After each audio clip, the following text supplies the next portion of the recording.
Hi everyone, it's Donovan. Today we delve into a deeply unsettling case that began as a missing person report and tragically unraveled into a story of manipulation, deceit, and murder. It's a case that forces us to confront disturbing questions about trust, vulnerability, and the darkness that can lurk within familial connections. We're examining the heart-wrenching story of Zion Foster. The final message 17-year-old Zion Foster sent was one of reassurance. She was on her way home earlier that evening, January the 4th, 2022. Zion, a vibrant 12th grader at East Detroit High School who had just celebrated her birthday, told her mother, Sierra Milton, and her boyfriend, Vertez Gonzalez, that she was going out with her favorite cousin, Jalen Brazier. This was a familiar routine, a visit she made at least twice a month. But this night would be different. This night, Zion would not return. The following morning, January 5th, when Sierra awoke to find Zion's bed empty, a knot of worry began to tighten. Zion, like many teenagers exploring their independence, had a brief history of running away the previous year. Twice, both times to her grandmother's house, amid frustration with maternal rules and struggles with her granny's recent cancer diagnosis.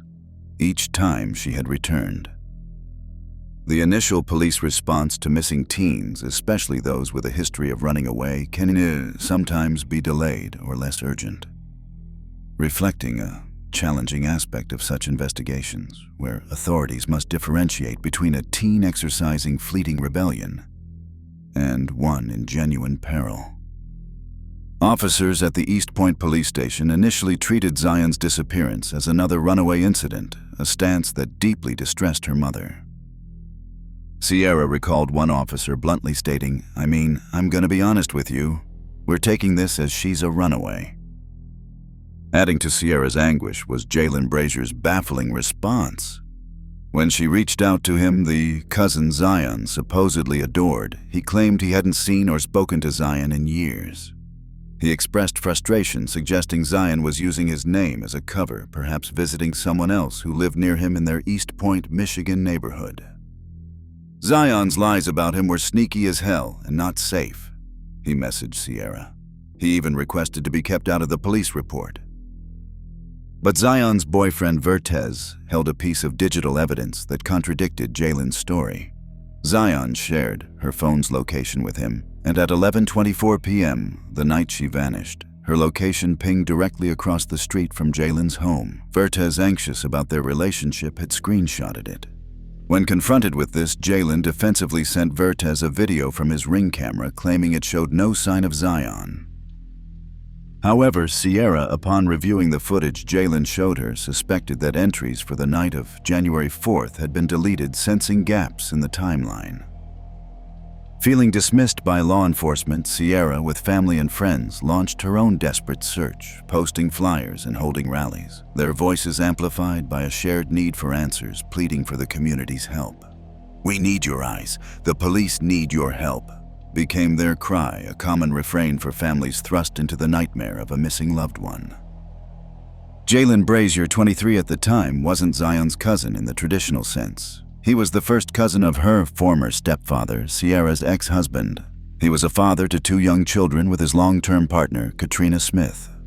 While Sierra believed Jalen and Zion remained close, Jalen insisted to police during an initial home visit, where he invited officers to look around, that he hadn't seen Zion since May 2021, nearly a year prior. He reiterated his frustration about being dragged into what he portrayed as teenage drama, emphasizing Zion's runaway history.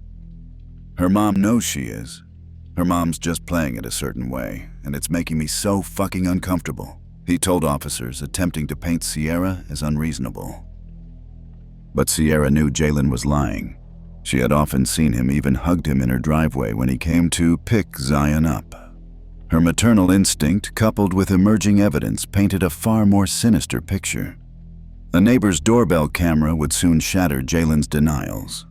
Footage from January 4th, around 11:15 p.m., captured Jalen's white sedan pulling into his driveway.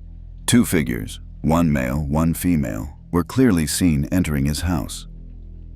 Jalen had driven Katrina to her midnight manufacturing shift just before 11:00 p.m. The female entering his home later could not have been Katrina.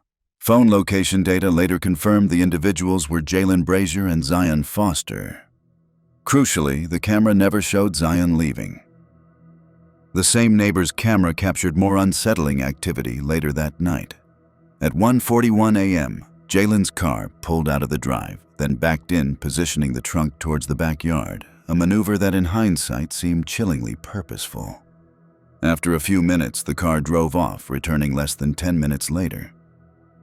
Search warrants for Jalen's house and car were obtained. The house search yielded little. The car, however, told a different story. While initially appearing clean, cadaver dogs brought in by law enforcement distinctly indicated the trunk of Jalen's car a silent testament to a grim presence. On January 19th, nearly 2 weeks after Zion's disappearance, Jalen, accompanied by a lawyer friend, voluntarily met with detectives. His story changed dramatically. He now admitted picking Zion up and bringing her to his home. After putting his 2 young children to bed, he claimed he and Zion smoked marijuana in the living room. Zion, he said, became very sleepy, tilted her head back on the couch as if to nap. He went to get a drink, and when he returned about 15 to 20 minutes later, she was unresponsive. Her pulse was faint, then he claimed non-existent. Zion, according to Jalen, had simply died on his couch. Instead of calling 911, Jalen stated he panicked. "All we had was weed normal marijuana," he told detectives. "So I freaked out. I'm like, okay, well this looks terrible, this looks very bad, I didn't know what to do. So I took her. I put her into my trunk, and I took her to Highland Park and put her inside of a trash can in Highland." Detectives pressed him on how he was sure Zion was dead. He maintained she wasn't breathing and he couldn't feel a heartbeat. He then led them to the dumpsters where he claimed to have left her body. Cell phone records corroborated parts of his timeline. Zion's phone dropped off the network around 1:15 a.m., the time she stopped responding to Vertez. Jalen's phone data placed him at the Highland Park dumpsters at 1:48 a.m. However, despite claiming he hadn't deleted data, detectives found Jalen had performed a factory reset on his phone just 2 days after Zion's death, wiping its contents. Zion's mother, upon hearing his confession, was devastated. "He said that my baby just died. And then that he threw her in a dumpster, like she was trash." During the interrogation, detectives, sensing deception and inconsistencies, tried to offer Jalen an out, suggesting perhaps other drugs were involved, something that might explain an accidental death and his subsequent panic. They brought up psychedelics acid. Jalen initially seemed to latch onto this, but then recanted the acid claim in a later interview in June 2022, stating he felt pressured and made up the more elaborate story to appease them. His story continued to shift. Zion wasn't on the couch when she passed. She was now described as being on the floor. Each iteration of his story seemed to drift further from a credible account of an accidental death. With no body, and Jalen's constantly changing narrative, there wasn't enough evidence at that time to charge him with murder. He was arrested and held for 1 count of lying to police, a serious offense, but far from the justice Zion's family sought. Meanwhile, a massive, heart-wrenching search began at a local landfill, tracking garbage trucks from Highland Park. For an estimated 8 weeks, a period that felt like an eternity to Zion's loved ones, dozens of volunteers in hazmat suits, assisted by heavy machinery, sifted through tons of waste, a grim, almost hopeless hunt for any sign of Zion. Authorities acknowledged the slim chances, but were determined to do everything possible to bring some measure of closure to her family. At his sentencing for lying to police, Jalen pleaded for leniency, expressing fear and panic as his reasons for his deceptive actions. "I don't know exactly how she passed or what caused her to pass. I just know 1 minute she was cool. Next thing I know, she was dead. I reacted stupidly off of fear and panic like I've never felt before in my life." He was sentenced to 23 months. While incarcerated for this initial charge, Jalen's phone calls home to Katrina and other family members were monitored. He occasionally used another inmate's calling code, a naive attempt to keep his conversations private. He was also found in possession of a prohibited cell phone used to exchange thousands of messages with Katrina. In his calls, Jalen would repeatedly ask if anything major happened, a poorly concealed attempt to gauge whether the massive landfill search had yielded any results. His relief when no major developments occurred was telling. If Zion had died accidentally, as he claimed, her discovery would be his exoneration. His desire for her to remain unfound suggested a far darker truth. He even referred to the landfill search cryptically as a search for COVID, a bizarre and callous euphemism. After serving just over 9 months, Jalen was granted early release through a special 90-day military-style boot camp program. Nearly a year had passed. Zion had not been found, an indictment for murder had not been sought, and the prime suspect in her disappearance walked free. The anguish for Zion's family was unimaginable. But the investigation driven by the Detroit Police Department and the FBI continued relentlessly. June 13, 2023, a year and a half after Zion vanished, the pieces finally came together for a warrant. Jalen Brazier was arrested again, this time for second-degree murder and tampering with evidence. New damning evidence had emerged. Upon this arrest, 2 additional cell phones were seized. Despite the factory reset he performed on his original device, investigators were able to retrieve some of its activity from cloud storage. His search history was particularly incriminating. 3 days after dumping his cousin's body, Jalen had performed a series of chilling Google searches. Are garbage trucks also compactors? What is the force of a garbage truck compactor? How do police get your phone history? And how do you know if police are watching you? Even more disturbingly, in the months before the incident, Jalen had made numerous suggestive pornographic searches containing the words cousin and step-cousin, some of which were reportedly very violent. This, combined with further investigation of Zion's old phone, which Sierra Milton had handed over to police, painted a deeply unsettling picture. On that old device, investigators found over 4,000 distinct text messages from Jalen to Zion. These messages, sent over months, ranged from subtly unsettling to deeply inappropriate and at times sexually explicit. He frequently invited Zion to his home when his girlfriend Katrina was away.